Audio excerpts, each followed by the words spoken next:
Ottawa Fire ladder trucks, the one behind me, have 200 gallons of water on them ready for a fire. The tanker trucks have 600 gallons.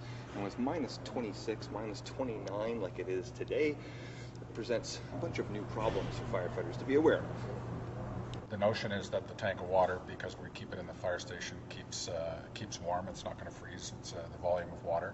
The pumps have heaters built around them. There's a pan on the bottom that keeps the cold from creeping up into the pump area. The exhaust runs through the pump area, so these things help keep it reasonably warm.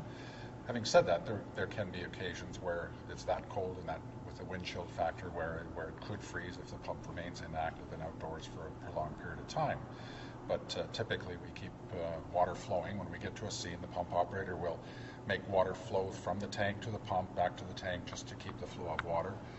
If we have lines pulled for a fire, we make sure that we keep the nozzle cracked open so that water is flowing out of the hose, because if we don't, there's a potential for the nozzle or the hose to freeze. Just as there are special preparations that need to be made before a fire and during a fire, during this kind of weather, Chief DeHooch says special attention has to be made afterwards as well, particularly with the hoses, making sure that all the water is out of them. It becomes even more important to do so because the fire hoses will freeze up.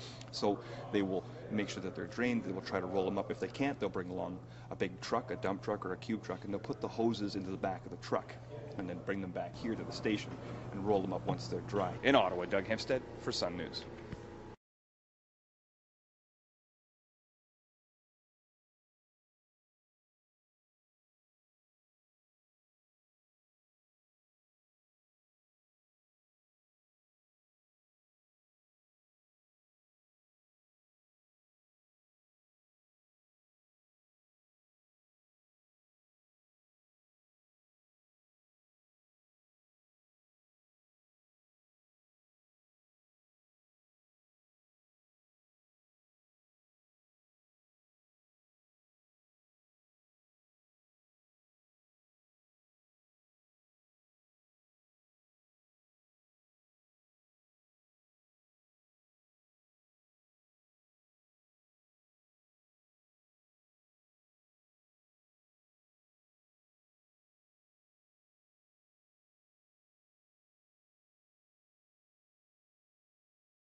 Water comes out of fire trucks almost all the time. There's very little that anybody can do to stop that from happening. So this time of year, if you're out driving around and you happen to be behind one of these vehicles, you're advised to use extra caution, because as soon as that water hits the ground, in weather like this, it is going to create quite a freeze up.